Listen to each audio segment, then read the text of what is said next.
How to change preferred language on Coursera.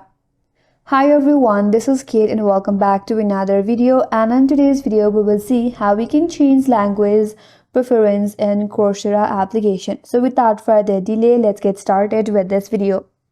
All you have to do is launch the Coursera application in your mobile device.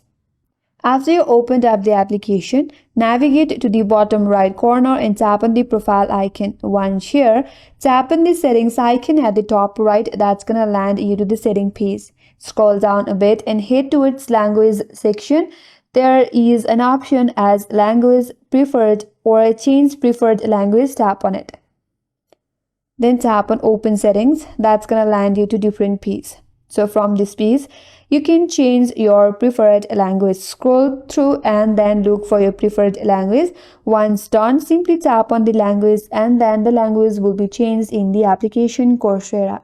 And that's how we can change language preference in Coursera. And that's all for today's video. Hope this video was helpful. And if you are new to our channel, consider subscribing. Thanks for watching and stay tuned for more videos.